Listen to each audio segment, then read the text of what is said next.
if you didn't think that it could get worse, where we see so many examples of how parents are being stripped of their rights to be able to protect their children in schools now today, if you haven't already heard the story about Scott Smith, this is a big one. So I just wanted to give you the update because this actually happened in 2021. Scott showed up to a school board meeting after his daughter had been raped in her school bathroom.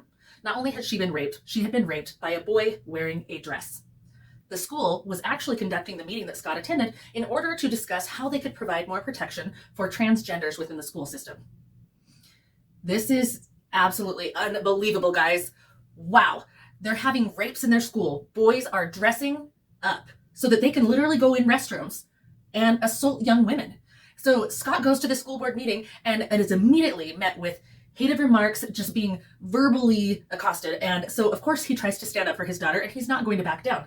Long story short, he is actually arrested that day. He is arrested for domestic terrorism. Domestic terrorism, because he goes to a school board meeting where his voice should be heard about answers as to how they're actually going to protect the young women who are being assaulted in their restrooms at school. But instead, he goes away in handcuffs. Now, after 2 years, luckily, Governor Glenn Youngkin of Virginia had him pardoned because the governor recognized that this was an absolutely ridiculous charge for a man who was trying to protect his family.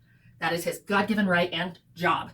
And he was arrested because the absolutely ludicrous crowd had come there to discuss the rights of transgenders, not to see the truth that was right in front of them, that they are literally putting children at risk.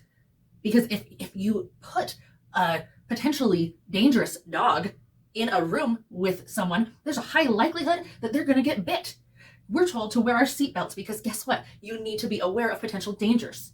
There are so many examples that we could give as to why we have laws, rules, and just basic common sense in order to protect those that we love and to protect ourselves. However, that's not what the school district was interested in.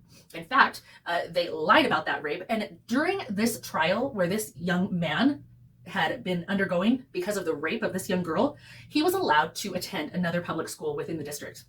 They moved him into a new school where he assaulted another girl. So this is a perfect example of where the judicial system is failing us. This is absolutely insane, and it shouldn't have happened in the first place. The first assault shouldn't have happened. The second one was complete negligence.